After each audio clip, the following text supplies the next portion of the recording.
Has to put it up for the buzzer. Banks it in. He banks in the three. One of the worst days of my life, and I'm just devastated by this news. Clock is down to 5. Bryant goes to work. Bryant the drive. Oh! Kobe Bryant on a rack attack. He was looking for somebody to challenge him, and nobody came quick enough to stop it.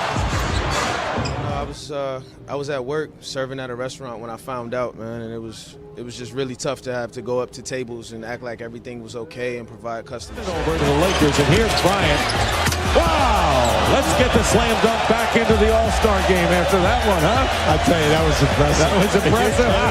He's impressive. You know Michael Jordan is impressive. When Kobe Bryant died, a piece of me died.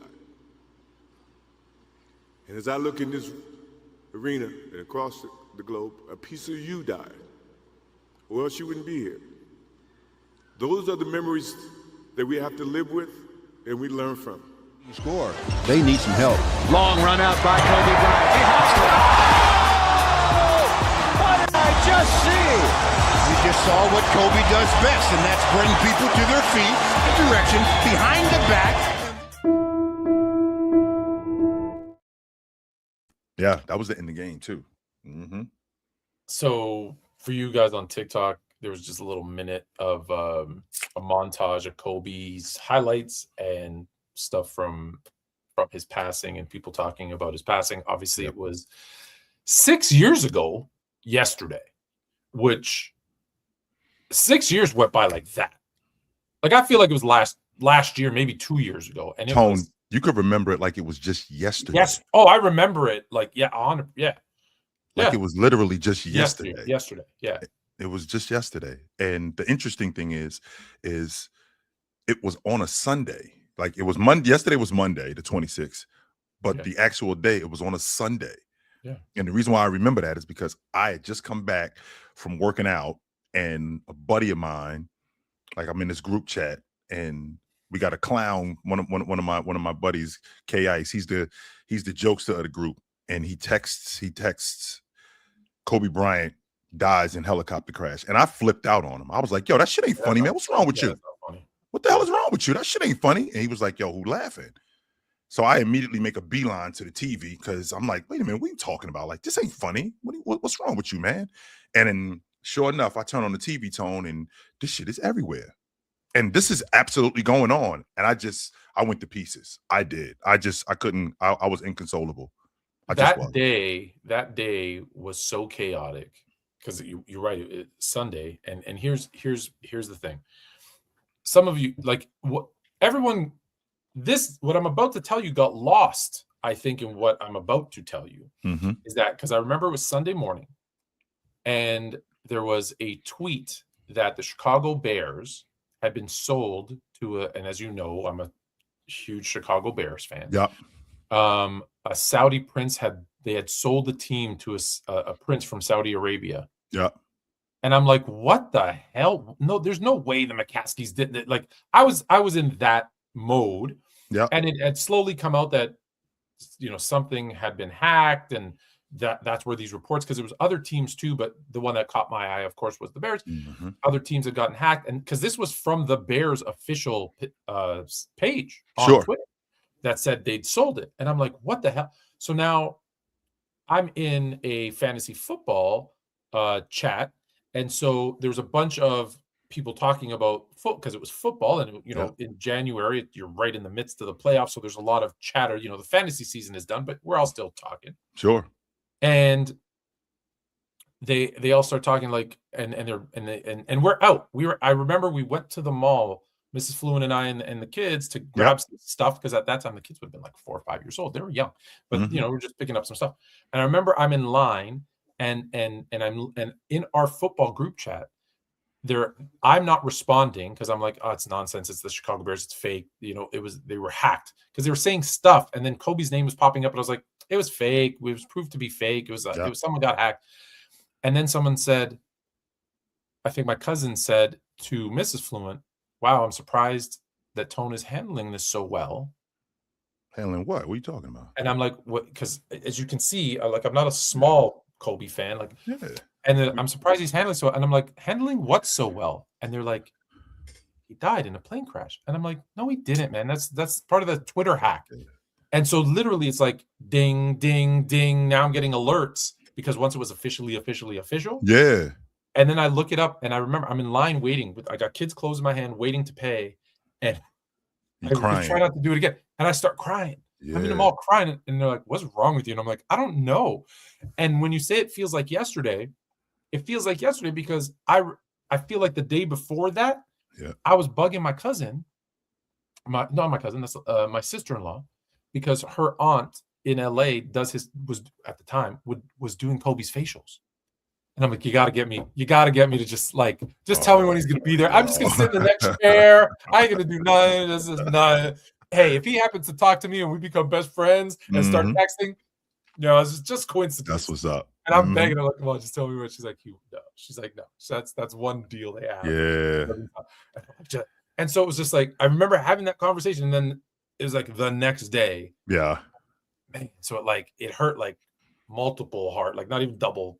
It was horrible. It was horrible. It just didn't sound like it just didn't sound real, Tone. The thing that I remember about that whole day was it just didn't feel like it was a real day. Like, this isn't really going on. And it was. And and like I told you, Tone, my buddy Roy ended up calling me, and he's screaming through the phone, tell me that this ain't true. What the hell's going on? And I was just inconsolable. I couldn't talk to him because I was just in tears. I couldn't talk. I was just beside myself in grief. Like, there's no way that this is happening. You can't tell me that this is how the story ends. Who came up with this bullshit story? And this, that was especially because, like you said, I was in that mind frame of because someone had already been hacked. Like, it was that day, and so it's like awful. Oh man, it's crazy that it's been that long because I literally remember it like it was just yesterday. So R.I.P. to the Mamba, man. He was something else. He wasn't good. He wasn't great. He was different. He was the guy who was what basketball, like, if he was a basketball purist. Like, you got a lot of guys, Tone, who love the game. Like, he was the game. Like, if I think about guys, I wish more people would watch his ESPN did that thing, Details. Yeah, breaks down the game. I wish more people would watch those. Yes, because you could hear it. Yep. Like, this dude loves this. Like his wife, his daughters, and the game. Like, those. Yes. I can't even tell you which one he loved more, but you could hear it in his voice. And he was a student of the game. Tony, remember when I played him one-on-one before we started playing? Oh, this is actually, please share this because it's such a good story. Before we started playing one-on-one, I asked him if he wanted to work out, and I'm showing him things. And the stuff that I'm showing him, because it's stuff that I remind everybody, he's 18. He's 19. Sure, he had just finished 19, it was the summer. It was the summer after his rook season, right? Okay. It was the summer after his rook season, and he's 19 years old. He's going on 19 actually. He'll be 19 at the end of the summer. And I asked him if he wanted to work out because those runs in Rico Hines that you guys see on the internet, I would go to those, and I was able to get put on, and he dug my game. So he saw me working out. I asked him, I was like, yo, you feel like working out? He's like, yeah, let's get it on. And the stuff that we were doing, the drills that I was showing him, like, he was really intrigued by it, to the point, Tone, where he was like, we would go over something and he'd go, show me that again. Which way do you want me to come off this screen? What am I looking for and again, Tone, I just got out of college. I had just been I'm a year removed from college, and I'm showing them drills where you spin the ball out. So instead of me coming off the top side of the screen, I'm going to chase you, and you got to decide how you're going to come off the screen and what you're going to do when you catch the ball. If I'm going to come on the top side, are you going to fade? And we're going over this stuff. I'm getting the ball at the half court line, and he's on the right side, and I'm pitching him the ball, and he's got to throw the ball between his legs, 2 dribble pull up. I'm pitching him the ball on the left wing, 2 dribble spin move. Like, we're going over stuff like that. And we're doing that for about a half an hour, and we're working out. So I'm figuring, all right, I'm like, all right, we're good. He's the one who pitched it. He was like, yo, let's play one-on-one. All right, let's play one-on-one. And again, Tone, I'm not tripping. He's an 18-year-old kid who just got to the NBA. I'm still chasing my NBA dream, right? I'm still trying to get to that level of pro basketball. And we go at it. right? This is an 18-year-old kid. We go at it. I'm 23 years old. We go at it, and we're getting it on. And he ends up beating me 11-9, and we're going at it. But like I said before, Tone, it was almost like he was studying me because we play again. He was like, let's play again. And it was almost like just that quick, he figured me out. And he beat me 11-0. I didn't score a bucket in the next game. And it wasn't like I wasn't trying, because I was trying. I just couldn't do anything against him. Like, I was able to get shots off. I was able to get past him, but his recovery was just so good. He was incredible. He was absolutely incredible. And I thought to myself, if that's what the NBA is, I'm in trouble. I'm in a lot of trouble. That's why you always play once first before you show all the moves. So yeah, you did it in reverse. Yeah, that's exactly what I did wrong. But no, it just goes to show, right? Like there's certain. It's not a lot, but there's certain guys that are just different, where they can watch what you do and analyze it, and then say, okay, so your tendency is here, here, and here. Mm-hmm. Those guys are special, and it was that quick too, Tone. Just that quick, man. Okay, so we're gonna move on to some nicer, brighter things. Mm-hmm. This coming 2 Sundays, not this Sunday. Both your team and my team. Let me ask you this: did we ever talk about this? I don't know. So my team lost in overtime. Your team got blown out. Smoked. Better to get blown out, I think, than lose a close one. Yes. Personally, I think we did talk about this. So let's go to the Super Bowl matchup, which has the New England Patriots and Drake, May. Mm-hmm. I'm never going to understand that, by the way. Drake, May. I don't know what that even means. No, I don't. So Drake, do you know what Drake May's nickname is? No.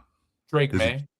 Drake May, that's his nickname. So it's Drake, May. So they call him Drake, May. Because you know how you put Dion Primetime Sanders, you put it. Yeah, so it's Drake, May. Oh my god. Because you put first name, nickname, last name. And I'm like, this is the stupidest thing I've heard. Anyways, so Drake May. Yeah. Or whatever. And the New England Patriots, Vrabel, that defense, going up against Sam Darnold. That's who, Tone. Sam Darnold? Yes. And the best Seattle defense you have seen since the Legion of Boom. Yes, sir. Absolutely. And to be fair, for those of you at home at TikTok and for those of you in the YouTube world, yes, that's the same Darnold that was seeing ghosts with the Jets. Remember that dude? Yes. He's starting in the Super Bowl. Yes. He's the starting quarterback for the Seattle Seahawks in the Super Bowl. Now, I, being an NFC West representative, because my 49ers are from the NFC West, I should be happy about this, but I'm not. And the reason why I'm not is because I can't stand Seattle. I can't. No, I don't. I would not think you'd be happy. I don't want anyone in the NFC North to win anything. No, I'm not. Happy I want about Green Bay, Minnesota, and Detroit to all go 0-17. There's part of me that wants them to win because I can say that we lost to the champs. That's part of it. Okay. But on the flip side to that is Seattle, and we've endured. My 49ers have endured so many ass kickings from them dudes when the Legion of Boom was running around from 2011 to 2016, where I knew. Tone, there was a stretch during your Chicago Bears fandom when you knew you was going into Green Bay and you were going to lose. You knew it. No matter what happened, you knew that you were going to lose. There was a stretch. Yeah, the whole Aaron Rodgers era. It was like 20 years. I knew. There was a from that stretch 2011 to 2016. Even though we were awesome, I knew going into Seattle, I was like, we're not beating them up there. I just don't think that we can beat them up there. It was so loud. It was so ruckus. It was just so intimidating to be in that place that they were just so good. Now, fast forward to 2026, that defense that they got, which I feel like, I don't know if they're as hard hitting because the league is different than it was back then, right? So it's not as physical. So you can't get away with nearly as much stuff. But I think the cover corners that they have, I feel like their defensive line dominates. I feel like their pass rush is incredible, and I think Drake May got his hands full. He got his hands full against these dudes, man. They're gonna be a lot. They're gonna be a lot to deal with. I'm still trying to warm up to the idea, Tone, of Sam Darnold Super Bowl quarterback and Sam Darnold winning Super Bowl quarterback. We had Trent Dilfer. Yes, we did. We've had bad quarterbacks make it and win. Brian Johnson. I don't say bad. No one's bad, but yeah, you know. Right. I do know that. So the Patriots are in the Super Bowl. So Tone, which I'm glad that I got you here. Tone, rewind the clock back to September. Did you have the Patriots making the playoffs? No. Forget the bowl game. No. Improved team. Absolutely no. I had the usual suspects.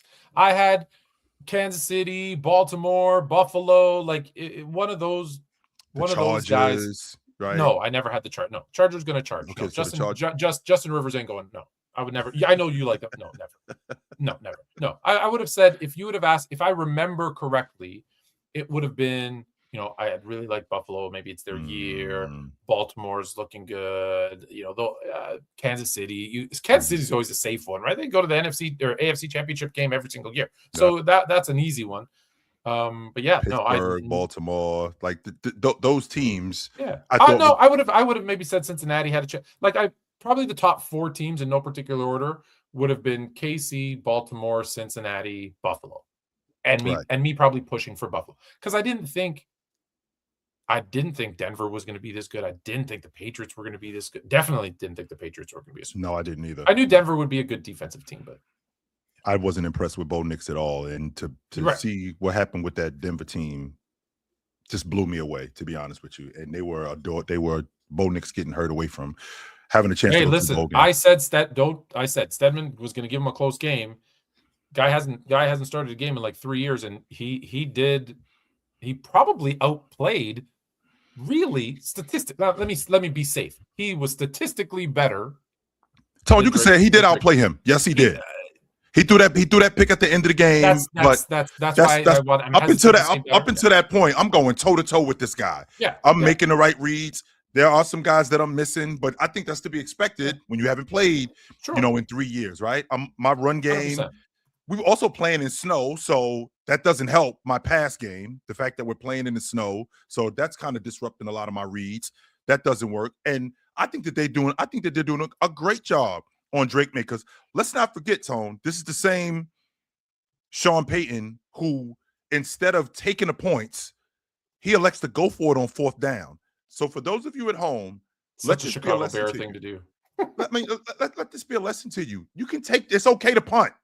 It's okay to take the points. You don't always have to hit home runs. That doesn't have to always. If the Bears take those 2 field goals, they win that game. We have a way different game. Other things play out different. Way different. Who knows? Way different. Hell, if Rome Dunze catches that touchdown. Anyways, so really, we've got 47 topics. And we got 40 minutes. What is your Super Bowl prediction now? Seattle Seahawks, your NFC West rivals. Or the New England Patriots starting a new dynasty with Drake May. There's a part of me that thinks that we're about to see the Patriots 2.0, but I'm an NFC guy, Tone. I'm an NFC guy through and through. I believe 49er red, and I want to see the championship stay in the NFC. And because I want to see the championship stay in the NFC, I think Seattle is going to do it. I think that they handle New England. I don't think they smoke them. I think they handle them. I think we're looking at a 26-20 game, something like that. 26-20 isn't handling. That's a pretty good 26-20 would be a close, good game. I have one more question for you after I tell you my pick. So because you pick Seattle, even though I pick Seattle, I'm going to change my pick. I'm going to go New England Patriots with Drake May, and a new dynasty is formed. Not only am I picking them to win this year, I got them winning 3 out of the next 5. So we got them 3 rolling. out of the next 5. We got 3. Mike Vrabel's going to be the new Bill Belichick. If Mike Vrabel is the new Bill Belichick and Drake May is who you say he is, winning 3 Super Bowls in the next 5 years, we might have to move that statue over in New England with Tom Brady, and we got to put another one up there. We may have to do that. He's going to put his arm right around. Yes, around the goat, and everyone in the AFC is going to forget all about Patrick Mahomes. And thankfully, we forgot about his brother. Is that? Are they over in Kansas City, Tom? I think. Yep. Patrick Mahomes' career is going to mimic in certain ways Tom Brady's. A ton of success early, Super Bowls early. Now, I don't think it'll be this long. People forget Tom Brady and Bill Belichick had a 10-year drought. 10 years. 10 years. That's a long time. Whole decade before they won it again. Yeah, and then they won it again, and then went on to win a bunch more. I think you're going to see about 3 to 5 years, and that's why I'm saying this is going to be the Patriots era, and then it's going to be then replaced by Mahomes 2.0, so his second run, because they need to retool that team and figure out how can we get an offensive line, because he cannot run for his life all the time. They need to have a defense. Look at Tom Brady. Not every year, but the years that he won, there's really good defenses there. You have to have an above average defense in today's NFL. And so they got to retool at the tight end spot too. They got to retool at the tight end spot and retool at the wide receiver, because I think Patrick Mahomes is a dying breed of pocket passes. He does want to run and he does want to scramble, but I also think that he wants to stand in that pocket like Brady did, and I think he wants to throw. You have to be able to do that if you're going to be a successful quarterback in the NFL today. You got to be able to do that.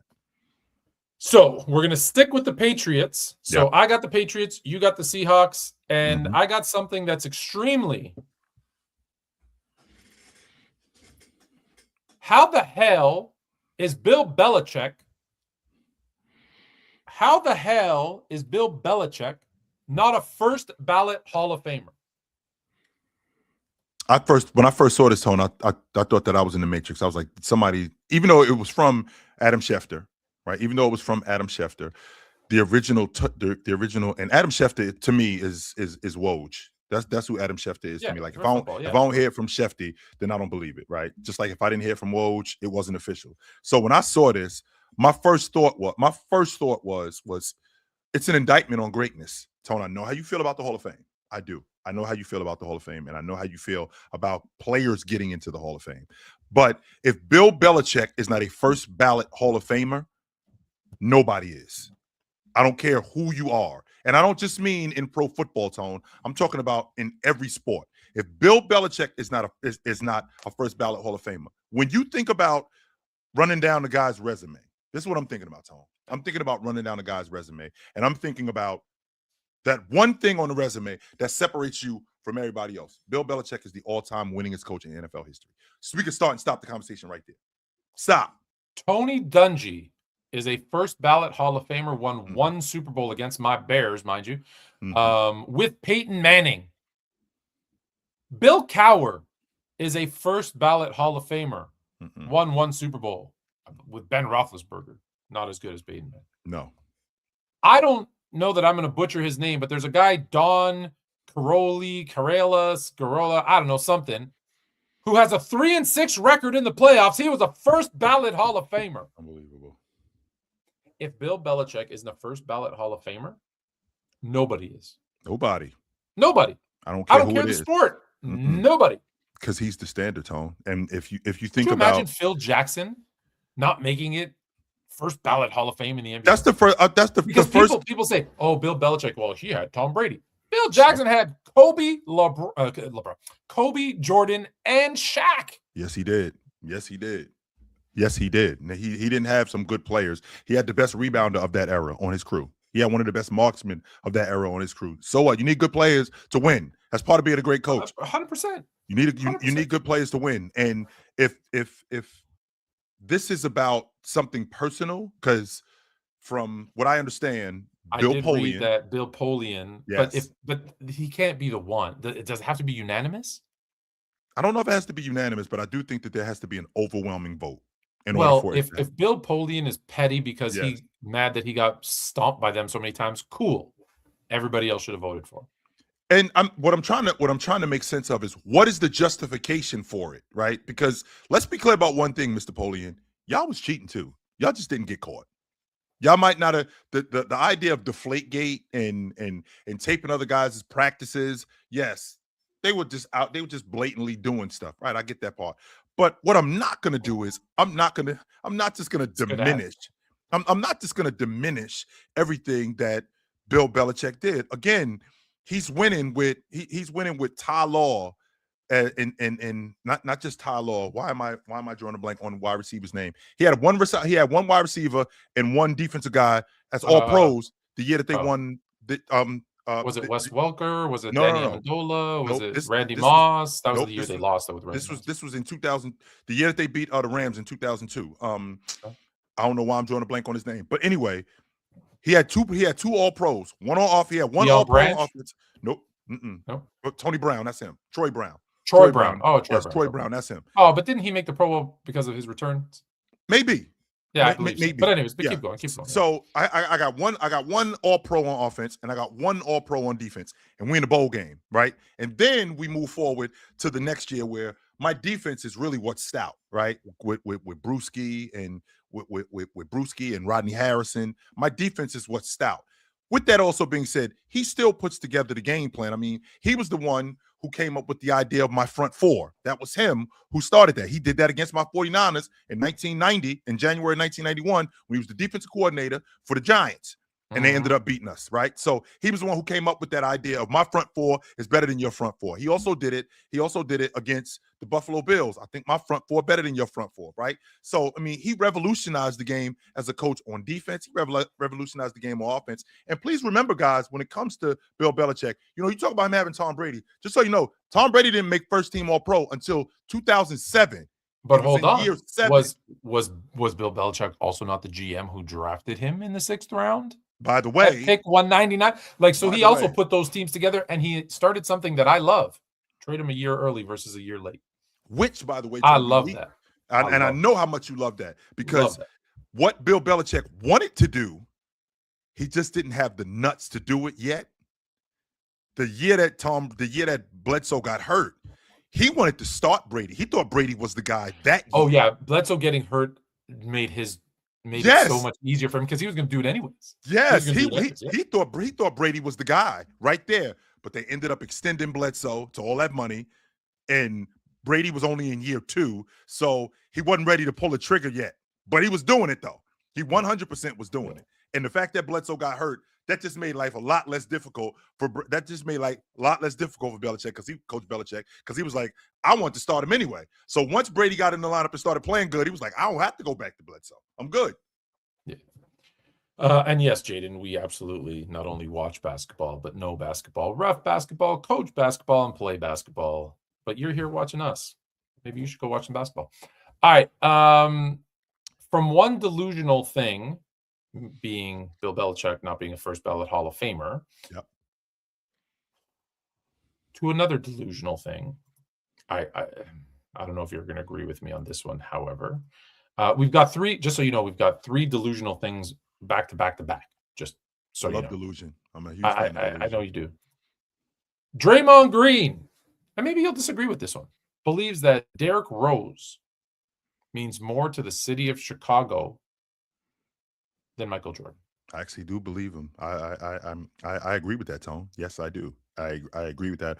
Off the strength that now maybe I took it wrong because I took it from a basketball perspective. Do you mean is that not what he meant? No, that's not what he meant. All right, then please explain why you agree with him. Then maybe it's not that delusional. So again, I took it as for basketball purposes because here's another dude that didn't deserve to have his number retired. So again, with all due respect, let's just retire everybody's number. I know. He does. MJ doesn't mean blank jerseys. He doesn't mean more to the city of Chicago. I'm AA, you're B1. Yeah, sure. Yes, sir. Go ahead. I know how you feel about retiring jerseys, but when we're talking about the city of Chicago, I'm not talking about Bulls basketball and what Bulls basketball did. That's how I took it. That's how I took it. I'm talking about Derrick Rose being one of us. That's what I'm talking about. He literally grew up there, right? Born and raised in Chicago. The youngest, drafted by the Chicago Bulls. He wasn't traded there. He didn't play somewhere else a year before he got there. He was drafted by the Chicago Bulls. Went to the Chicago Bulls. Was the youngest league MVP in league history at 22 years old, and he did that in Chicago. I think there's a difference. And again, what I would like to do from you guys out there in TikTok and you guys out there in the YouTube world. You Chicagoans, I think this is more of a question for you about what does Derrick Rose mean to the city of Chicago when you think about everything that he did for the Bulls? Because again, not just everything that he did for the Bulls, what he is to the city of Chicago. Because I'm not from Chicago, but with seeing what I've seen, I do understand when it's one of us, it means way more. That's not to say that Jordan didn't become a Chicagoan. I think Jordan means more to Chicago Bulls basketball, but Derrick Rose means more to the city of Chicago. However, you're retiring his number for the Chicago Bulls basketball organization. Sure. With all due respect, yeah, he won an MVP, youngest ever. Cool. He didn't play enough. He didn't do enough to earn that. I'm sorry, he didn't. Well, is Steve Nash's number retired? He got 2 MVPs. Is his number retired? I think so. I don't think so. What about Karl Malone? Malone has a statue outside the arena in Does he have his number retired in Utah? Yes, he does. Absolutely. Are you sure? I am 100%. You want to double check that? We can, not only can we fact check that, and not only is his number retired, like I said, Tony, there's a statue of him in Stockton outside the arena. There should be. Yeah. So, I mean, again, there should be, but like I'm just saying, having an MVP, I don't think Steve Nash is. Maybe that's the one that I was thinking. I don't think the one MVP gives you jersey retirement status. Like, listen, my head's gonna explode because in about 15 minutes, this is Kyle Lowry's last year. He's going to sign a 1-day contract to start next season with Toronto, and they're going to retire his number 7 in Toronto. And my head is going to literally. Well, here's the thing, though, Tony. If you I want to stay on Derrick Rose, but if you think about what Derrick Rose meant, not just to the Chicago Bulls, it just means more when I'm here and I'm doing. Let me challenge you. Let me challenge this for a second. Sure. You believe what years was Derrick Rose there? 2000. He showed up in 08. He showed up in 08. Yeah, 08 to what? 20. He showed up in 15. 16? Yes, sir. 15, 16. So 2008 to. Do you think from 2008 to 2015, that 7-year stretch meant more to the city of Chicago than Jordan did from 85 until 98? Because let me tell you something about the city of Chicago. When Jordan got there as a rookie, the indoor soccer team in Chicago was playing out of old Chicago Stadium, and they were getting more fans than the Bulls. Yep, absolutely. Until he showed up. I don't know that I don't know that I'm buying it. The more that I think about it, I don't know that I'm buying it. Now, remember what you just said, Tone. You said to the Bulls to the city of Chicago. Now, do you remember how they got Derrick Rose? How they ended up getting Derrick Rose? They drafted him with the #1 overall pick, which means the Bulls was whack as hell. 100%. They were back to obscurity. Nobody wanted to play for the Chicago Bulls. Tracy McGrady said no. Kevin Garnett said no. They ended up getting a bunch of different guys. They ended up getting a bunch of different guys. Why don't you go check their attendance? Well, here's the difference. It was still top of the league. You know the reason why they were still top of the league is because what the Bulls were. It wasn't just because of Jordan. It was because of what the Bulls were. Yes, Jordan had a lot to do with that. I'm not going to argue that point. A lot to do with it? Yeah, I'm sure that Jordan had a lot to do with that. Did they win one ring without him? So did Scottie, right? So did Scottie Pippen have a lot to do with that. So did all of those dudes have a lot. Of course, when you win a championship, but who? If you take him Jordan was the catalyst to that. Yeah, Jordan was the catalyst to that. And I can say the same thing about Derrick Rose, because if you think about what was going on with that Bulls team, but he didn't do anything. But here's the thing, Tone. They won the Eastern Conference Championship in 2011. Once. He was 23 years old. They were on their way. So to your point, to take Michael Jordan off that crew, what would they have done? They probably wouldn't have done nearly as much. Well, that's actually what happened in Chicago. Didn't they lose to the Cavaliers? I'm sorry, the Cavaliers, who had the best player in the world on their group. Yes.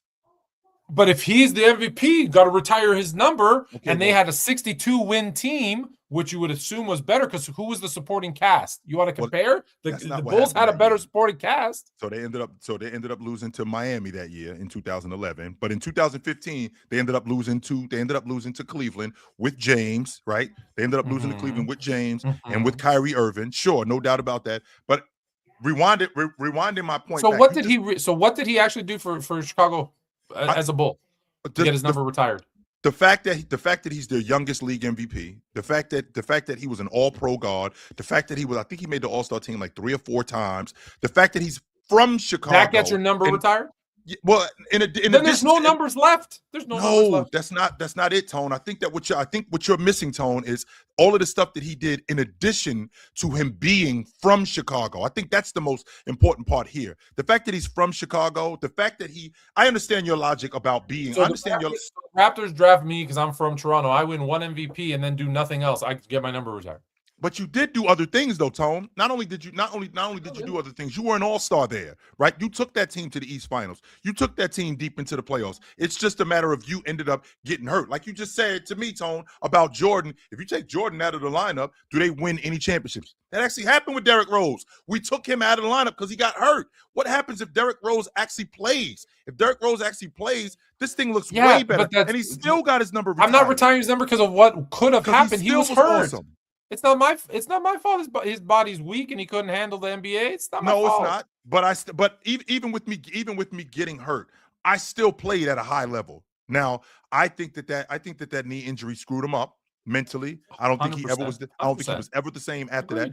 But he still was one of the best league guards in the game during that time of the league guard era, with Russell Westbrook, with Steph Curry, with Kyrie Irving, with Rondo, with Damian Lillard, with all of these guys, Chris Paul, all of these guys running around. He still was amongst the best league guards in the game and winning league MVP. Being one of the best shouldn't get your number retired. Speaking of the NBA, check out this week in the NBA. Mm-hmm. Here are our top performers. Luka, averaging 37.3 per game. I might need to make this bit. My eyes. Nurkic averaging 12 assists a game. That can't be correct. Let's try that again. There we go. Let's make that bigger. Nurkic averaging 12 assists 12 a game for the week. This is just this week in the NBA. Huh. That's interesting. He should have been playing. Giannis 13.5. I brought this up for a reason. No surprise, Victor Wembanyama 3 blocks per game, and Richard from the Golden State Warriors averaging 3.3 steals per game. So those are this week's leaders in the NBA. Yeah, I like to bring that up because we have another gentleman.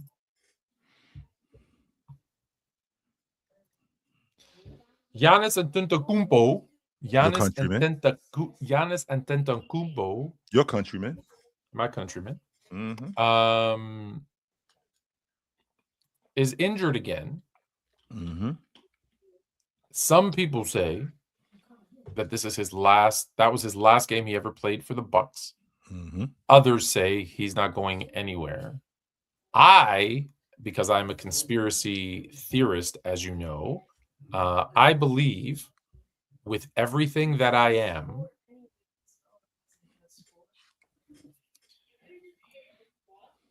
that Giannis isn't hurt. They shelving him. Oh, this is a conspiracy. I think he's shelving himself. I think he says, I'm hurt until you trade me. They're shelving him. Is this an Anthony Davis situation in 2019? Is that what this is? I think he is sitting himself down, and I'll be honest, I would not put it past him being a little bit of a baby, not gonna lie, and saying, I'm not playing again until you trade me. I couldn't disagree with you more on this, Tone. I think this is some of the most ridiculous stuff that you've ever said. In fact, I think that watching Giannis, and this may be a hot take, but I don't think this is a hot take for me. I think this is the beginning of the end of him. I think that he's starting to break down. I think it's happening. Yes, I think he's starting to break down. Yes, at age 31 years old, I think I'm seeing the beginning of the end of Giannis. I think that I'm going to get with him, because this is a reoccurring injury, and it's been going on for the last almost 3 years now. This started 2 years ago. He missed the playoffs because of it. Now we're in year 3, and we're dealing with the same thing. And the reason why we're dealing with this is because who Giannis is in terms of his game. Giannis's game is predicated on flight and athleticism. Giannis's game is predicated on power and speed. And don't forget, Giannis, because he's only 31 years old, right? Because Giannis is 31 years old, you guys tend to think, well, he's young. Don't forget, he's been in the league for 13 years. Giannis didn't just show up like 6 or 7 years ago. He's been in the league for 13 years, and he's got a lot of miles on him. In the process of him having a lot of miles on him, he's getting beat up. And I'm going to get to that cooler. Hold on. And with him being beat up the way he is, and the fact that he runs as fast as he does, jumps as high as he does, I think that this is a lot of wear and tear on him, Tone. And I think that we're seeing the beginning of the end of Giannis. I think that him at this pace, considering what he is right now, I think that if he continues like this, because Giannis only knows how to play at one speed also. Giannis is just a go-hard guy. I think I'm probably going to get 3, maybe. I'll be surprised if I got 4 more years out of him like this. I'll be surprised. Listen, I'm not going to argue that the fact that he needs to change his game as he gets older. Everybody does. You can't play with that same veracity that he plays with. That being said, I also know he's very emotional. Very emotional. Oh, boy. When he's happy, he looks fantastic. When he is sad, for lack of a better term, he looks horrible. right? There's a reason they bring his brothers onto the team who can't play hoops. He needs to be happy. And I think this is more emotional. Just listen, all of us to a certain extent are like this. When we feel better, we play better. When we feel bad, we don't play as well for the most part. There's exceptions, but for the most part, I think that's where he is. I think, is he somewhat injured? Yeah. Could he play through it? Yeah. Does he want to? No. Team sucks. Management sucks. I ain't winning anything. I don't want to be here. They don't want me here. I don't think they even want him there in his mind. Not saying that's true because they're not putting the pieces around me to win. Yep. I need a change of scenery. Well, I think you will see a different. I think you would see. Now, that doesn't mean you're not wrong about years 3 and 4. I think if you move Giannis to wherever, you're going to see Anthony Davis year 1 on the Lakers. Now, it might then happen year 2 and 3 where he starts to break down, but I think you're going to see year 1 like MVP level level Giannis because he will be so happy. Now, the problem is something will piss him off again, and then in year 2, and his body, all those other things still might happen. Well, so you might not be wrong about that, but I think he's so emotional that when he's high, he is so high that it doesn't even matter. Well, let me take a page out of your book, Tony. Let me challenge you because you brought up the Anthony Davis point, which is a really good point. But the difference is didn't Anthony Davis ask out? Anthony Davis made it clear that he was not coming back. Anthony Davis told that organization. Giannis, if I was a betting man, which I'm not, thank you, Jake. Jake Rottenberg agrees with me. If I was a betting man, sure, I would bet everything I had that Giannis, is telling management behind closed doors, like, I won't do it publicly, but I want help. And I think it's very much the Dame Lillard thing. Dame Lillard, if you recall, was saying, I want out behind closed doors. And they said to him, look, you're not doing it publicly. We ain't doing it because we're not going to be the team that trades away Damian Lillard. And he went, okay, fine. And then he went public and said, I want out. I think he's doing the same thing where he's like, I want to be respectful. I don't want to, quit on my team, but I want out. And they're not saying, well, unless you say publicly we're doing it. They're saying, okay, we're looking. And they're stringing him along. And I could get with that logic, Tone, if the fact wasn't that Damian Lillard was basically getting ran out of Portland. It was everybody that was saying that. On top of that, when Kyrie Irving, who didn't even know he was getting shopped, the word got out that he was getting shopped. There is 100% a leak in Milwaukee if Giannis is behind closed doors telling those guys, I really want out. But did you know Dallas was shopping Luka? But here's the difference. There's ways to keep it quiet. Yeah, here's the difference with that, though, Tone. That stayed between both Nico Harrison and the GM. It didn't go. It didn't leave the room. And I bet you it's between whoever the GM of the Knicks is. Should be me. Time believing that one, Tone. And the Bucks. Man. That's it. Because you think it's coincidence that the Knicks go on a losing streak and all of a sudden, Cat's on the market? You think? Well, Milwaukee has already said. I don't think it's a coincidence because I don't believe in coincidences. But Milwaukee has already said that they're not interested in Cat. They're not, because you know what's going to happen. They're going to get a third team involved. Oh, boy. It's your favorite thing. They're going to get a third team involved. They're going to move off of him and get somebody else involved. Cat's going to go somewhere else. Some young players are going to go to Milwaukee because that's what Milwaukee needs. And Giannis goes to the Knicks. Now you're going to have that same team without Cat, and you put in Giannis. I guarantee you he's going to be in a good mood. He's going to be in a great mood. Playing with a defender like Bridges and OG, playing with a scorer like Brunson, all the things he needs to be successful. That's exactly what he needs. He doesn't have to worry about scoring late. He doesn't have to worry about scoring late in games. That's Brunson, right? That's what they said he needed. He doesn't have to worry about. He doesn't have to worry about the entire defensive load because he's got Bridges, he's got OG, and occasionally when he's healthy, he's got Mitch Robinson. Like he's got everything he needs. That we're like, that's the team that Giannis needs to be successful. The Knicks have it.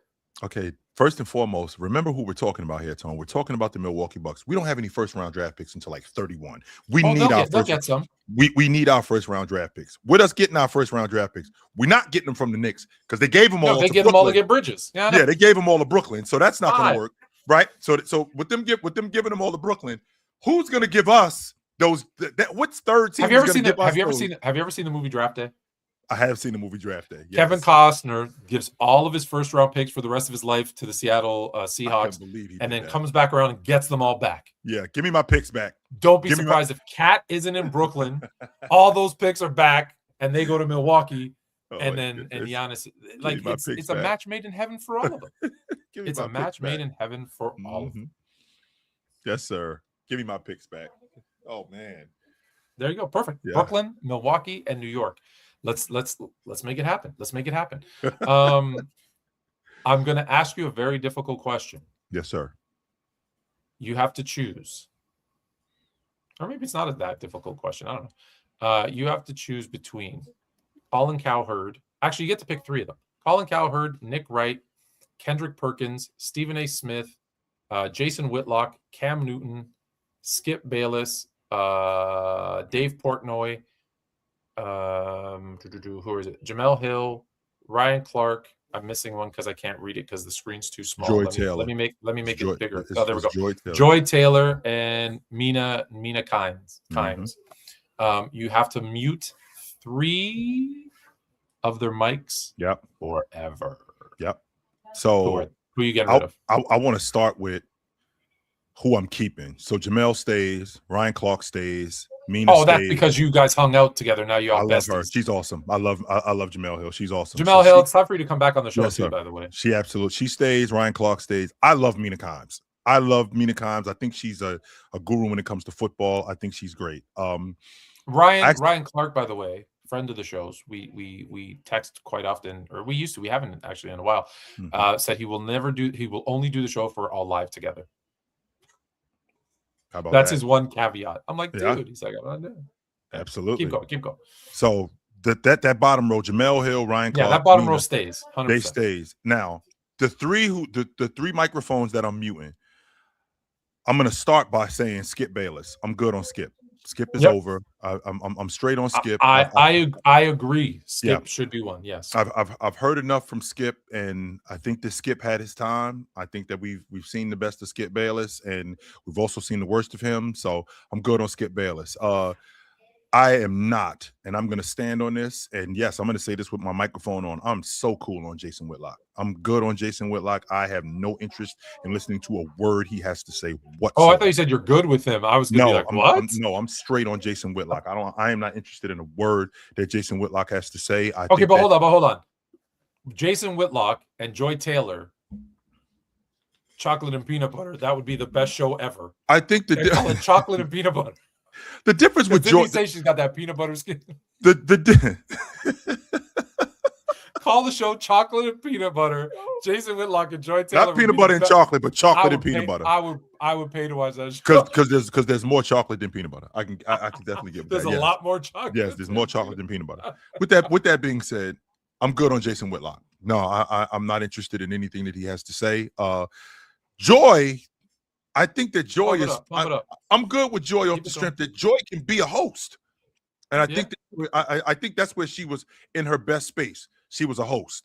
Now the third one is you got Jason Whitlock and Skip Bayless. Yep. For those of you on TikTok, because you can't see the graphic, I just want to read Colin Cowherd, Nick Wright, Kendrick Perkins, Stephen A. Smith, Jason Whitlock, Cam Newton, Skip Bayless, Dave Portnoy, Joy Taylor, Jamel Hill, Ryan Clark, and Mina Kimes. You have to pick 3 to go away. That's what we're doing. So sorry, keep going. So far, Skip Bayless and Jason Whitlock are gone. And Jason Whitlock. I like Colin Cowherd, right? I actually like Colin Cowherd. I dig Nick Wright because Nick Wright, people call him Nick wrong. Nick Wright actually has some really good logic when it comes to it. Kendrick Perkins could be not when it comes to LeBron. Everything else, I agree with you. When it comes to LeBron, he's delusional. He is Skip Bayless when it comes to LeBron. Every other topic, I agree. He speaks like football, normally, all of that stuff. When it comes loses to James, all sense when he talks. It could be a little bit tricky. Kendrick Perkins, he's got some basketball insight. He could be a little dizzy sometimes, but he gives me some logic. I've always been a fan of Stephen A. Smith, and Stephen A. Smith has been on TV, so we keeping him. I don't know who David Portnoy is, so because I don't know who you are, you out. He's the barstool guy who retired for a while, who goes around trying pizzas and trying to incorporate sex for some reason into sports. Yeah, I'm good. I'm good on Dave Portnoy. I don't know who he is, so I'm out. So okay, I'm turn off Skip's mic, turn off Dave's mic, and turn off Jason Whitlock's mic. Jason Whitlock. Get them all okay. out here. So you started at the bottom. I'm going to start from the top. Yeah. Colin Cowherd, I have no idea how he has a show. I've never seen anyone be more wrong on so many takes. If you recall, let me give you some of his best takes. No, I'll give you my favorite one. Hey, LeBron, we're good. We're good. You can retire. We got Ben Simmons. He did say that. Yes, he did. For that alone, out. Nick Wright, and unless he promises to never talk LeBron James on air, he can stay. If not, he's out. Kendrick Perkins, bye-bye. Can't stand him. I don't think he has I think he just talks and then thinks.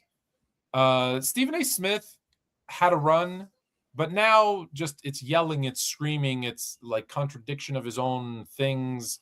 I'm done with Stephen A. I think he's long in the tooth. Give that $100 million. You can split it up about 10 people. Give 10 people $10 million each. They'll be super happy. Starting right here with us two. I think he's out. Jason Whitlock, I agree with you 100%. Unless he does Big Chocolate and Peanut Butter podcast with Joy Taylor. Unless he does that, I'm with you too. He's insane. He's out. Cam Newton. I think Cam Newton gives really good insight on football. I do. I think he does too, but I think he's more concerned with his hats and his hair. And his outfit. If you could get past Tony, if you could get past how he looks. If you actually listen to him talk, I'm cool that's what I'm talking about. Here's an MVP quarterback. He knows what he's talking about. I'm good with him. Listen, I think he is knowledgeable, up there with we pay. He should be making Tony Romo money to talk football because I think he's at that level. No, he does. He knows. He does. So I would say Cam. I'm good with Cam. Skip Bayless. Yeah, about 10 years ago, they should have snipped the cord on his microphone, and just let him right off into the sunset. Portnoy, I've already said how I feel about him. He's go eat some pizza and leave us alone. He retired, I think, for a while. It was actually pretty good, but Barstool took out. When he was gone, he came back and back up again. So there's obviously a market. Joy Taylor.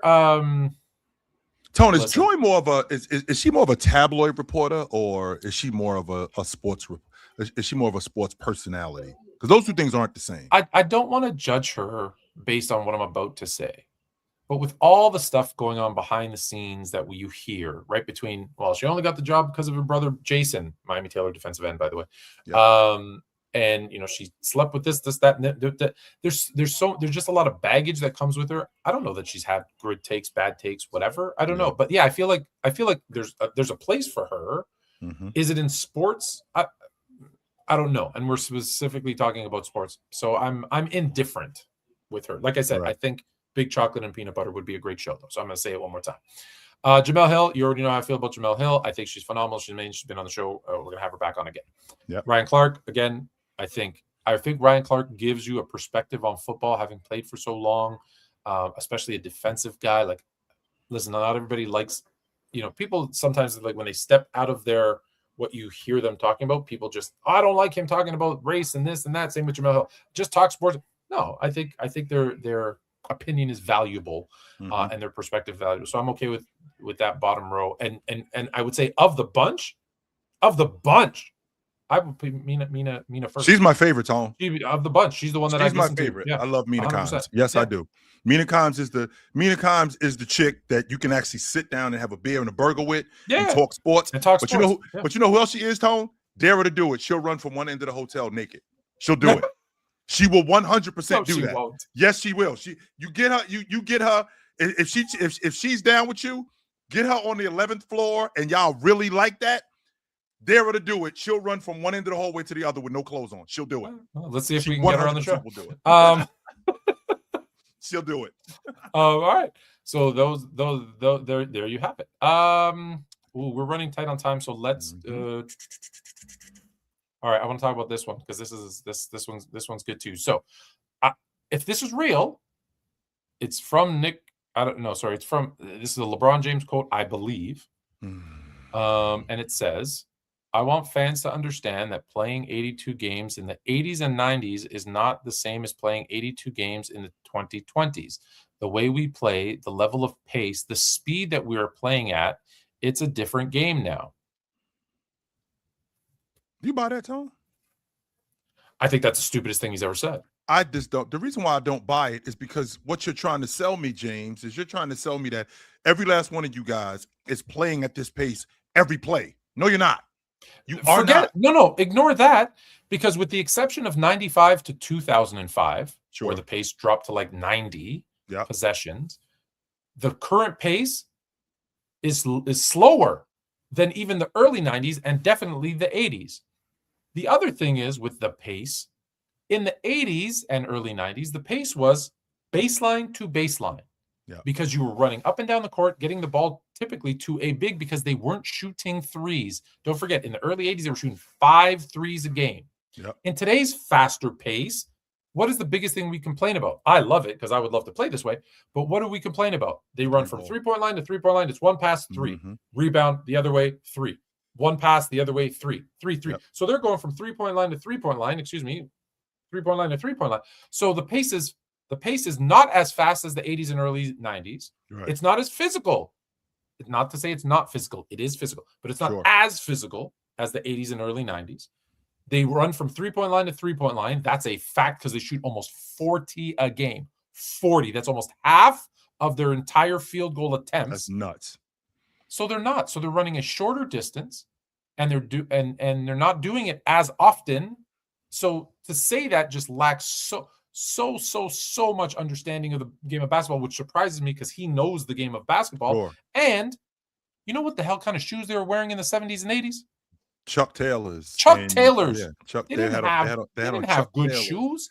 So that was it was way more. It was way more like if back then they were playing 70 games and missing 12 on average, I'd be like, yeah, that makes sense. With those damn shoes running up and down the court like that, I get it. The phonetic pace. No excuse now. There's no excuse now. I don't think so neither, Tom. I mean, the phonetic pace that we talk about. I mean, we're still dealing in a game where as fast as you guys are playing, to your point, you only run into the long ball line. Like you don't got guys. Let's be honest. You don't have guys. It's not like even with the Indiana Pacers, as fast as the Indiana Pacers played last year when they went to the NBA championship. Pascal Siakam, one of the better transition players in the game. They had a bunch of go-get-it guys, one-on-one guys, but they also had a lot of guys that stopped at the long ball line, right? They also had a lot of guys who shot a lot of jump shots. With that being said, I am thinking about playing at that pace and playing at that level every play. That's not going on. There's plenty of plays where I see you dudes chilling. There's plenty of plays where I see you guys. I would say that's true. I would say that's true for every era. I would say that's true for every area. Okay. Right. But yeah. I think what I'm getting at is you're telling me that the pace that you're playing at and how hard you guys are playing, you doing that all night long. You're not. Just like they wasn't doing that all night long. There was times when Jabbar didn't run back. There's times when Shaq didn't run back on defense. That happens. 100% that happens. With that being said, considering what technology is today and the fact that you guys do take plays on tone, I was in Miami earlier this month to go see Miami play Minnesota. Anthony Edwards is chilling off the basketball, Tone. He is not doing anything. Like you told me about. That is another thing. You need to go watch games live and pick a player and watch them and see how many plays they take off. You literally told me, Tone, about you in the arena watching Joker. What is Joker doing when he ain't got the ball? He chilling. Not a lot going on when he doesn't have the ball. Same logic when I'm watching Anthony Edwards. He was chilling off the ball a lot of times. So this is we got to agree. So TikTok, we're going to go a little late today, if that's okay. A little late today. TikTok, I want to tell you about a new show tomorrow. It won't be on TikTok. It's only on Chilltown Hoops and Sports Fluent YouTube. It's called Fluent versus Chill versus everybody. It's going to be me and Chill. There are 3 judges. The judges, this is what's cool about this. The judges are going to throw out a topic, and they're going to tell us which side of that debate we need to make our case for. We don't know what the topic is or what we're going to have to talk about until the judges tell us, and then the 3 judges will pick who wins. What makes it even more interesting is the judges can either tag themselves in, so they can say, Fluent, I'm sick of hearing you talk about this. Chill, you're out. I'm in. I'm going to debate Fluent on this, or I'm going to debate Chill on that. Mm-hmm. On top of that, if he or I just don't want to have that debate anymore, or we think it's going to be funny, we can tag in one of the judges and make them do it. As the weeks go on, we already have, I'll tell you right now, I already know 5, but celebrity guests, debaters who will come on and replace us as debaters. And what makes it even better is you guys. If you guys come on and you guys say, hey, I want to debate Fluent or Chill or one of the judges on a topic, you can come up and do that too. It's going to be a pretty cool show. So that's coming up tomorrow. It's going to be Wednesdays at 8:30 on Sports Fluent and Chilltown Hoops YouTube. I open it up to TikTok. If you have any question, here is your opportunity.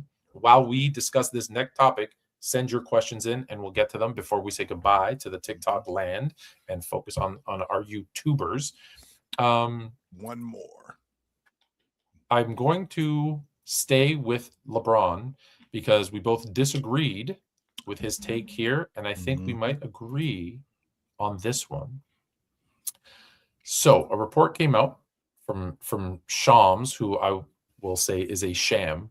I don't believe a damn thing he says. Bring Woj back. I know this is very old, but hashtag bring Woj back. So apparently, according to Sham, that's what his name is, Jeannie Buss began to turn on LeBron James a year ago. She grumbled about James' outsized ego. Like that was a surprise. That he felt clutch, exerted too much control. Didn't like how LeBron was considered a savior, but he was. Lack of accountability over the Westbrook trade. I don't think there was lack of accountability. Privately mused about not getting him a contract extension or trading him. Felt LeBron was not grateful to the Lakers drafting Bronny and begrudgingly gave him a contract extension. I don't believe any of that is true because one, the first 4 or 5, anybody with half a brain knows that's going to happen. You know he has a huge ego. He deserves it. You know Clutch is going to get too involved. That's who they are. Like, you know he's not going to take responsibility for the Westbrook thing because he's not the GM. He could say all he wants. I want this player. At the end of the day, Rob Pelinka makes the call. So do you disagree? Do you think any of that ladies is and gentlemen true? at home, as you know, me and Tone, we're up here every Tuesday night and we give you what we give you. And just so you know, Tone and I are friends. Like, this is my man, right? Tone and I've met his family. I'm real cool with Tone. Imagine finding out that Tone actually hates me.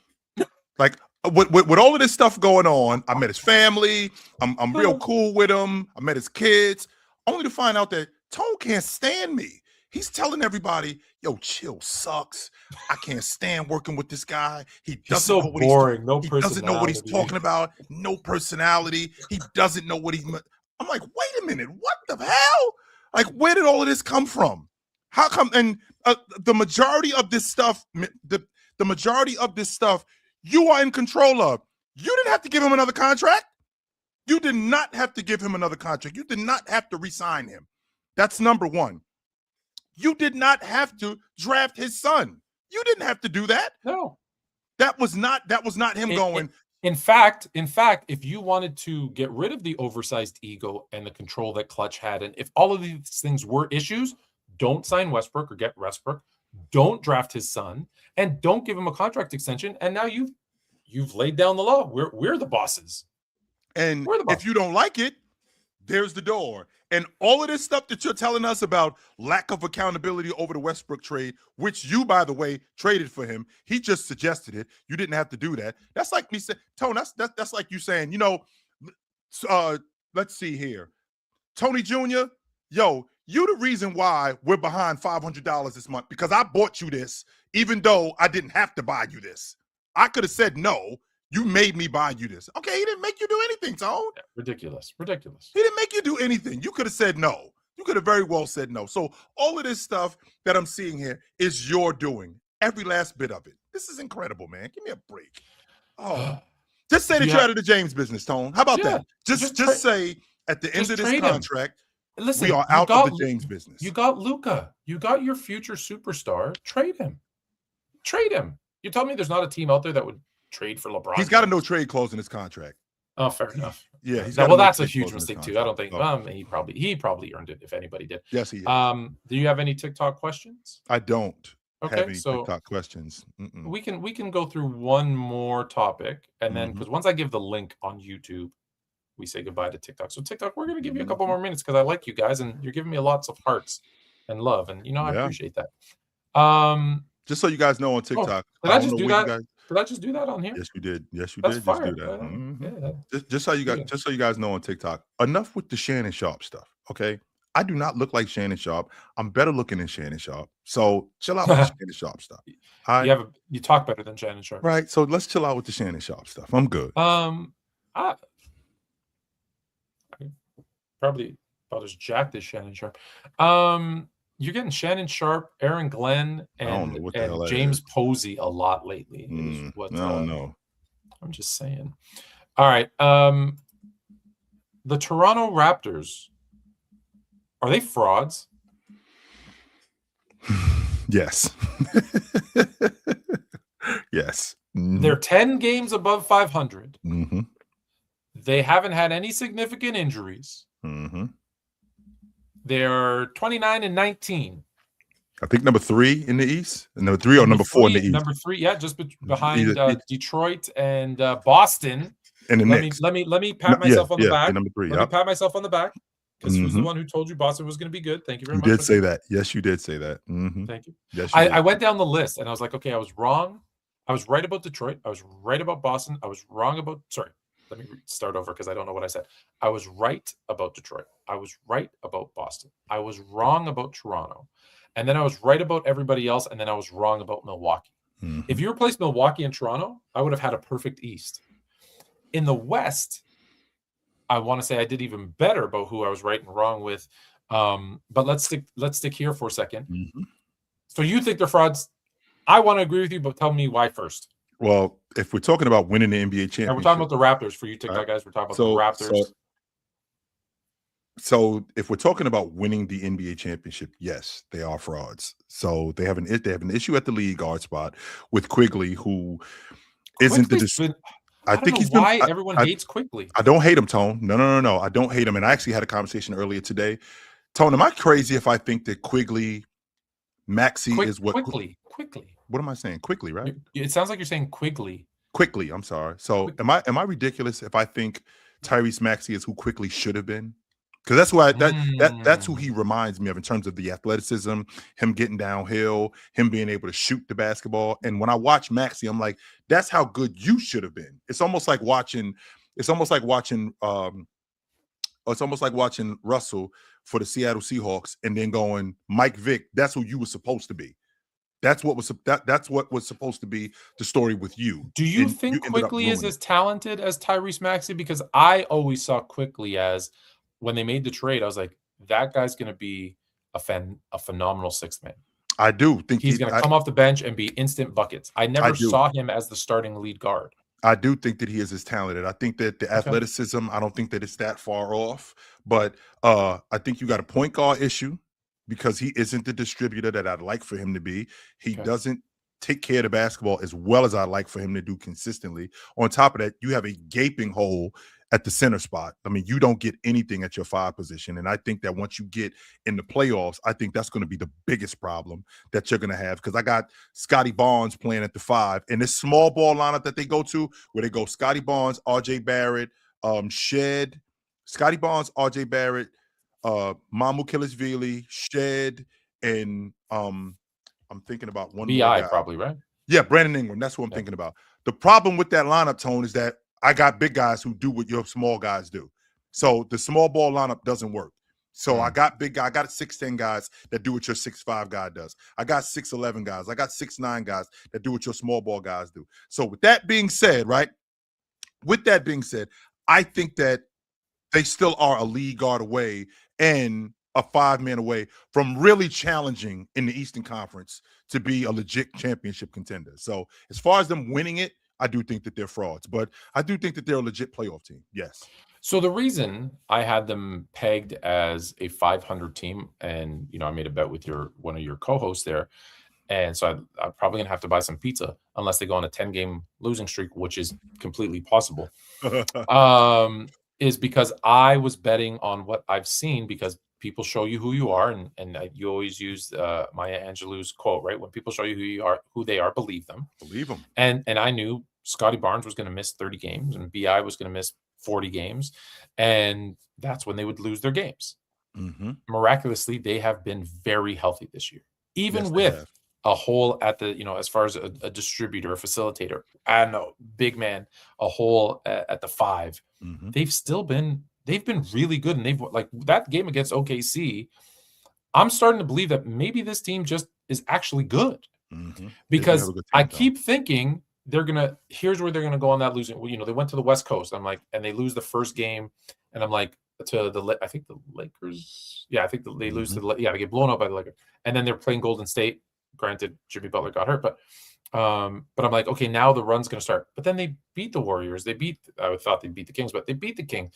They beat OKC, and you're like, oh, maybe this team is for real. Mm-hmm. Are they a playoff team? I don't know. What I always thought they were missing, and what they had the one year they won the championship with Kawhi was, 1 minute left on the clock, you need a bucket, just give the ball to him, and he was going to score. They do have that with BI. Say what you want about him. They do have that with him. I think if they could make a trade for Sabonis, because apparently the Anthony Davis thing is done. Yeah. The John Morant thing is done. Sabonis might be that missing piece that might be their Marc Gasol.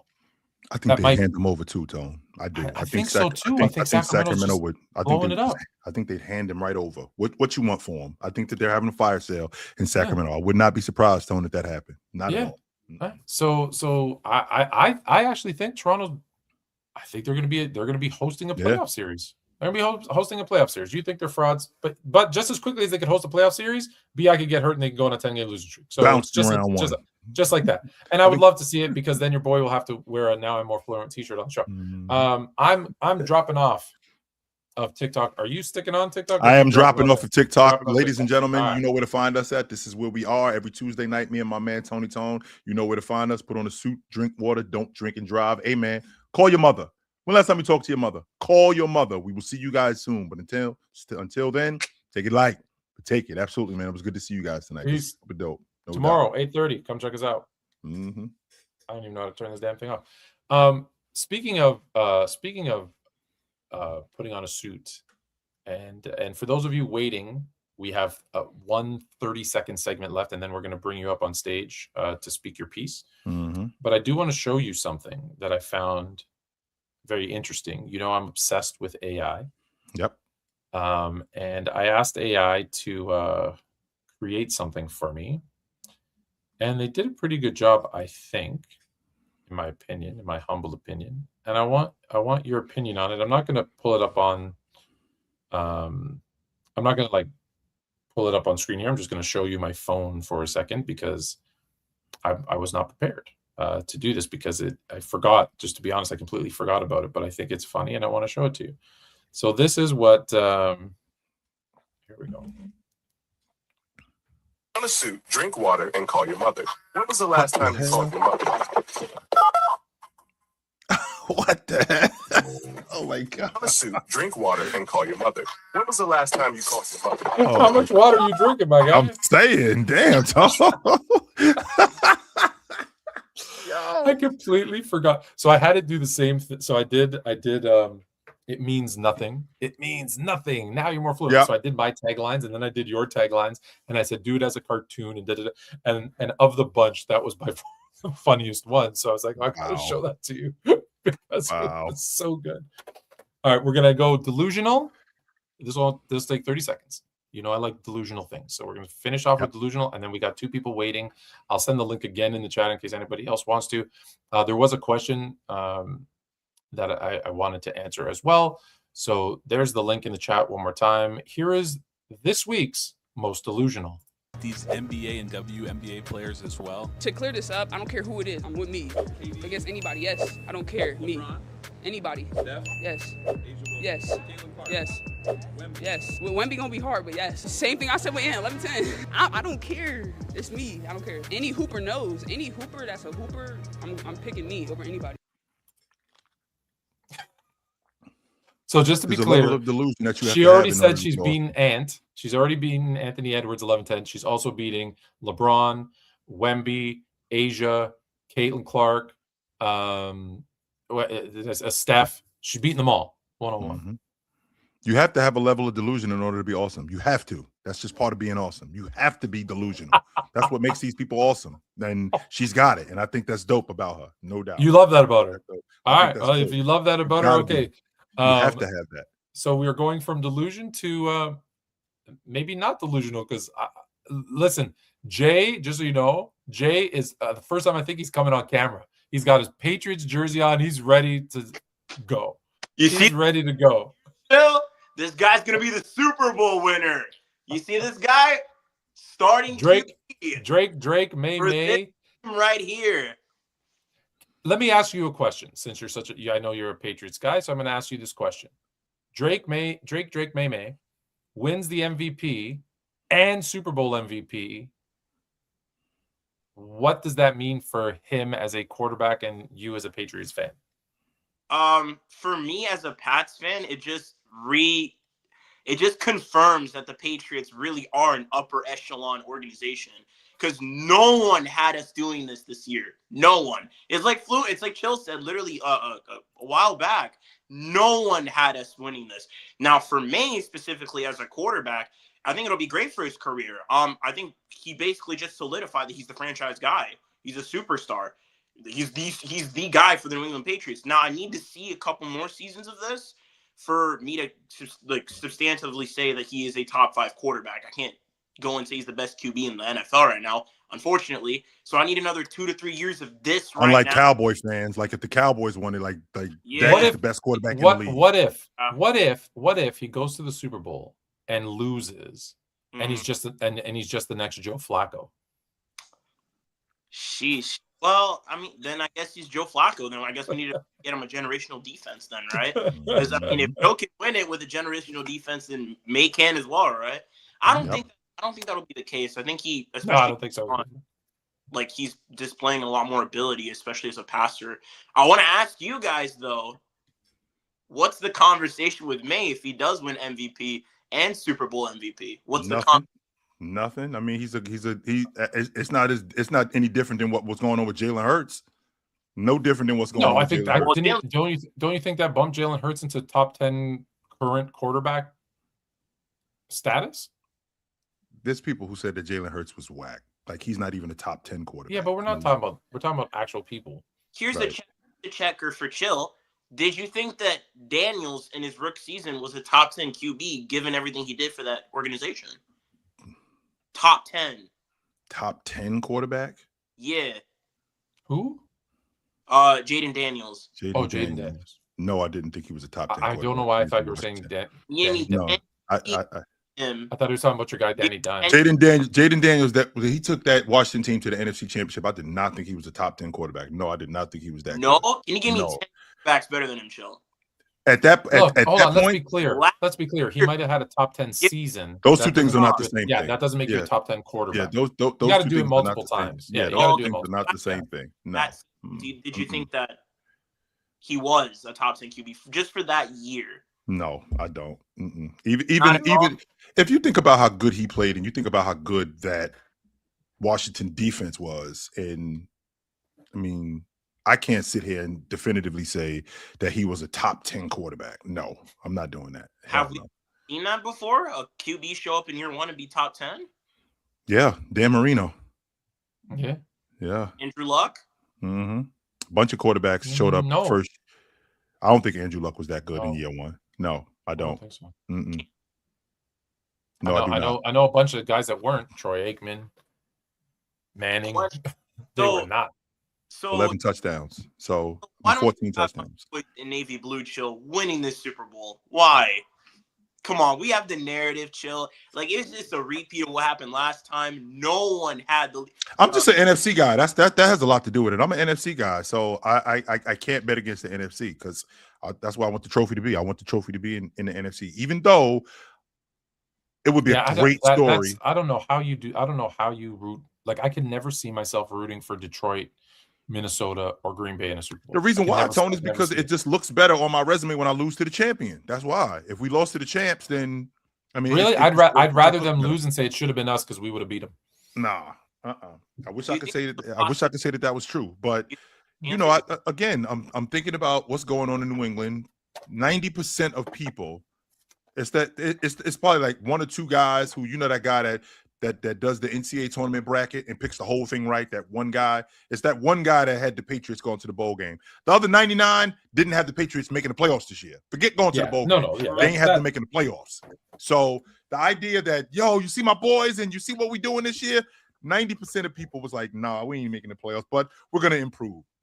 So you're basically ahead of schedule.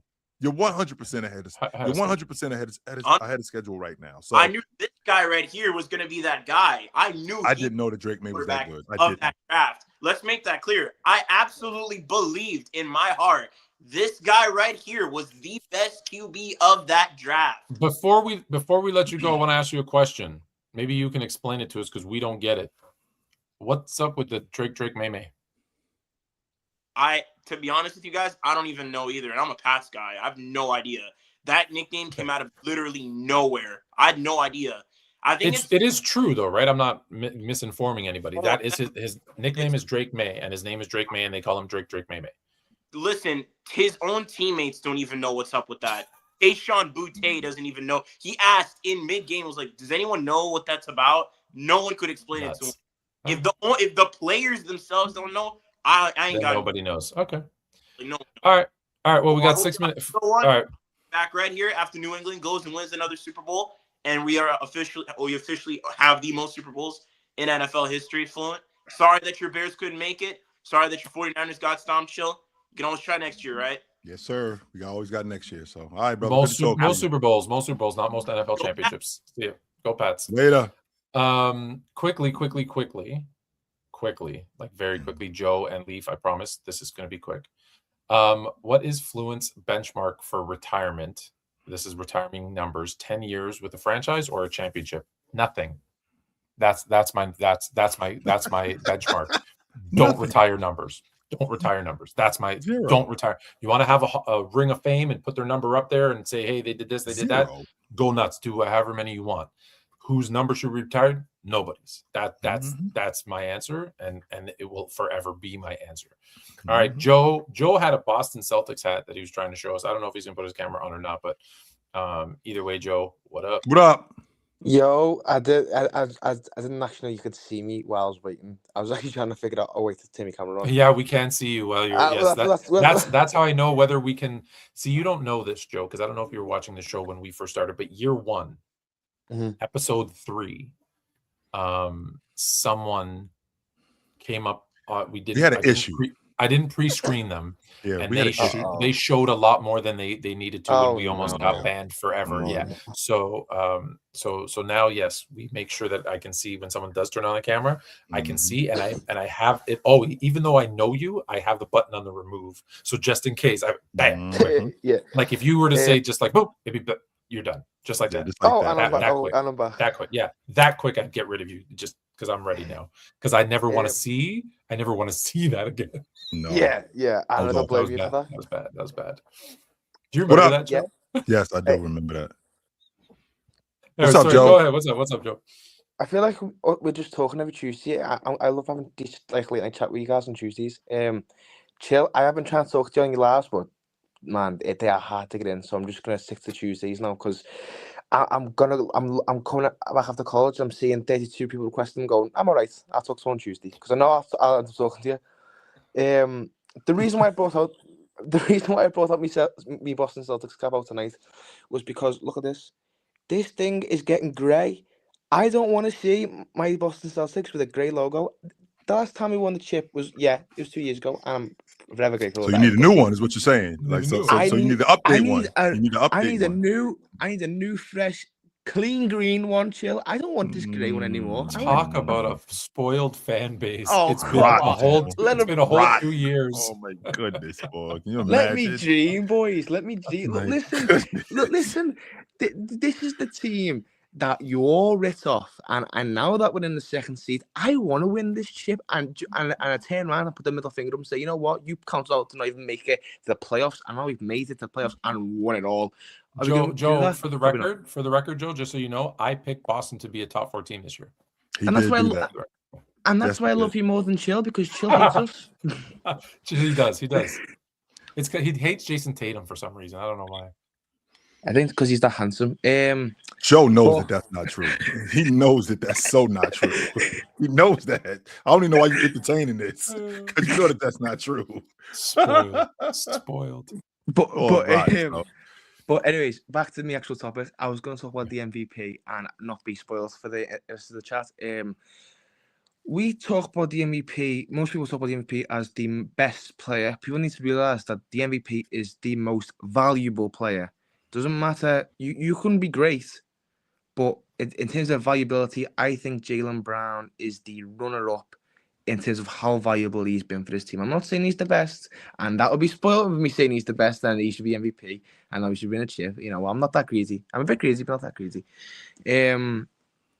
I think Jaylen Brown really is in contention for runners-up MVP. People don't like that, though, because they see Wemby and they see Nikola Jokic, who's getting triple doubles most games. But in terms of none of them dudes have played more than Jaylen Brown. None of them dudes have contributed to winning more than Jaylen Brown has contributed to winning. He's arguably the best two-way player in the game. His game has improved over the course of this year. I think he's only missed 4 games. Yes, he is turning the ball over a little bit, but that's not. I think we got to put into context how he's turning the ball over. He'll drop the ball off to Keita, and Keita will fumble the ball out of bounds. He'll throw the ball on the wing to Peyton Pritchard. He'll travel. Like these are the kind of turnovers. Yes, he'll lose the basketball. I think that's part of it. But it's not like this guy is turning the ball over like every other play where he's averaging like 8-9 turnovers a game. Yeah. That's not going on. There's a reason why they're at the top of the Eastern Conference. They're at the top of the Eastern Conference because of that system and because Jaylen Brown is still plugged into his role. It just got expanded and he still has to do a little bit more. And because he has to do a little bit more, he's flourishing in that role. I think that of the MVP ladder that I saw, I'm putting him behind SGA. I'm straight on Nikola Jokic being number 2. There's no way you could sell me that a guy that's been out of the lineup for a month and his team is still rolling, that he's still a top MVP candidate. No, I don't think so. And then I will be the crazy one if that's what it takes. Oh no! To say that Jaylen Brown should be the MVP this year. Number one, if I had a vote, Jaylen Brown's getting it, because if I look at SGA, who's a better player, sorry if that bothers you, SGA, who's a better player, he's got the much better, deeper team. They can survive without him more than if we're talking about most valuable. And what better narrative when we talk about, because when we talk about MVPs, we talk about narratives a lot, and we talk about expectations.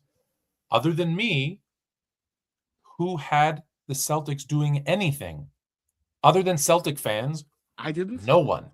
So if it was a coach of the year, we'd say, yeah, of course, no problem. That coach would win coach of the year. That team was expected to finish dead last and they finished second. No, it goes to Jaylen Brown. I'm sorry. He should be the MVP. That is probably the best thing I've ever heard you say in your entire life. That is. I'm not saying it just for you. I believe it. Good to talk to you, Joe. We know where to find you at, brother. Absolutely. I'll make sure to be on tomorrow for that new show. Yeah, 8:30 to be fire. Yes, sir. We'll catch up with you, brother. If I'm debating any of yous, I'll just come back down. I don't want to. I'd rather not, because you guys know too. You know too much, far too much. Good to talk to you, though. Yes, sir. See you, Joe. Let me just, before we bring Leaf on, let me just. How can I do this? I don't even know how to do this. Do you know how to do this? Do I know how to do? What if I do? No, let me do it. All right. Fluent versus Chill versus everybody. Everyone, excuse me, not everybody. That's tomorrow that's tomorrow. What up? What up? All right, I'm gonna get right to it. So the 3 mics, the silence forever, based on all of. Y'all can hear me? Yep, you hot. Yeah. You good? So I'm gonna get right into it, bro. The 3 mics that I'm silencing forever, based on these 12 ruthless individuals. Jason Whitlock, obviously, for sure. I think we can all agree on that. Goodbye. Wait. Let me ask you. Hold on. Let me ask you. Do you believe that my show, Big Chocolate and Peanut Butter, would be entertaining to watch? Jason Whitlock and Joe Taylor. Yeah. Yeah. Did you not hear that part? No. Jason Whitlock and Joy Taylor doing a show together? Come on, bro. Y'all got a family show, bro. Y'all got kids and grandkids. Jason Whitlock. Keep going, Leaf. Jason Whitlock. Jason Whitlock. Let's see. Who else I need to get rid of? I get rid of Joy Taylor just cause, man. I mean, she could get up out of here, and I'm gonna keep Kendrick Perkins and Nick Wright around because LeBron is about to retire. So when he really retires, they're gonna be fired anyway. So I'm pretty much cool with that. So they're gonna phase themselves out. Okay. Yeah, they're gonna phase themselves out, and I guess Stephen A. So You know, Stephen A's I guess Stephen A. Yeah. Stephen A's gone. Jason Whitlock for sure. He's a lot. Yeah, I think between the three of us, he's a lot. I listen. I don't like him so much. I'll throw Chill in that spot, and I don't like Chill neither. But like, so I'll throw him right there. You know what I'm saying? Like, I listen. Anybody that's LeBron incorporated, bro, they only gonna be around for another year or two, and then they gonna get fired when LeBron ain't around. So like, that's what I do. To get into the Super Bowl, Chill, cover your ears, bro, because you already know I'm gonna speak entirely out of pocket when I say this. The NFL gets the best of both worlds. They get to sell the Patriots, and they get to treat Drake May like the second coming of Tom Brady. You know what I'm saying? This is kind of they had Buffalo for a while because it was they was promoting Josh Allen all year. You know what I'm saying? But he dropped the ball because that's the Buffalo Bills. BILLS. You know what it stands for? Boy, I love losing Super Bowls. And like that's just how they do. You know what I'm saying? Like that's just their main game. In terms of the Super Bowl picks, is Josh Allen 2009 LeBron? Like he was the one who didn't hold up his end of the bargain. Like he should have been in the finals, but he didn't hold up his end of the bargain. 2010 LeBron. Is that who Josh Allen is? Yes. I would say he's probably Joel Embiid. Because he's supposed to make he was supposed to get out of the conference a while ago, and it never happened. You know what I'm saying? So Josh Allen, I wouldn't compare him. I mean, as much as I think, everything I think of LeBron, but I'm not putting him on LeBron's level in terms of anything what LeBron was.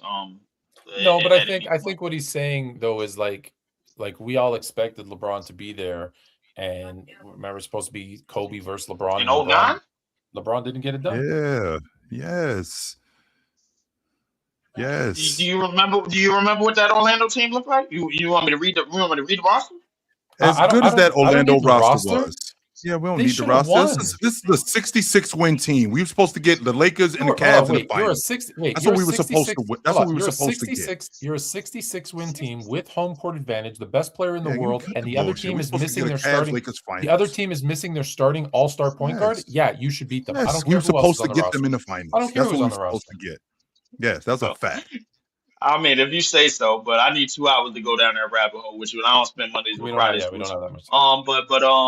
The Bucks are exposed. I guess. I mean, Leaf, unfortunately, brother, we out of time, so we can't really do this as much as I would like for you to do this with us, my man. So we unfortunately got to bounce, but we will see you soon, my man. We absolutely know where to find you at. No doubt about it. And I'm cool, bro. And I wasn't an offender, Bennett. It was an actual whole. I slipped clean off the road and spinned out, bro. Leaf, can you not yourself up, Leaf? Don't do that, please, yo. Can you not? It wasn't my fault, bro. Like it was the roads. What you talking about? Okay, you ain't in New York no more, yo. You're not in New York no more, B. I don't drive that fast in New York. You're not in I'm New good. York. I'm good. My phone's is fresh. Yeah. Good. Don't pick yourself up, Leaf. Please don't do that. Thank you very much, brother. Thank you very much. I appreciate you, man. Good to talk to you. I clearly missed something. Yeah, Leaf was in the yeah. Good to talk to you, Leaf. I know where to find you at, brother. Yep. No doubt. Yeah, Tony Leaf was in a car accident and he almost killed himself. Yeah. No way. Yeah, Leaf was in a car accident. He luckily didn't kill himself, so that's why I was like, I had no idea. No idea. Yeah. So you should be sure to check out Fluent versus Chill versus everyone. Is on tomorrow. I'm trying to get you to see the graphic. It's on tomorrow, 8:30, right here. Wherever you're watching right now, just be here tomorrow at 8:30. It's I think it's gonna be. Listen, the best part. The show's going to get better. Like with every new show, the show's going to get better over time. But I think the first few episodes where we're fumbling to figure it out, I think it's going to be the funniest. Like it'll get better, but I think you know how I get into these. I can't even from the top. Yeah, from the top. So, and we got some exciting news coming up for you guys really soon. So we got some exciting news coming up. Something is around the bend. Yeah, something is around the bend, and we'll keep you guys posted. I think this is going to happen. We'll keep you guys posted, and we will see you soon. But until then, you know where to find me and my man Tony Tone right here every Tuesday night, right here on the Chilltown Hoops Network. Me and my man Tony Tone, we do it every Tuesday. We will see you soon. Until then, put on a suit, drink water, don't drink and drive. Hey, man, call your mother. When's the last time you talked to your mother? Call your mother. We'll talk to you guys soon, man. But until then, take it light. But take it. Absolutely, man. It was good to see you guys tonight. This was dope. I enjoyed this. So stay tuned. We got some real cool stuff coming up. So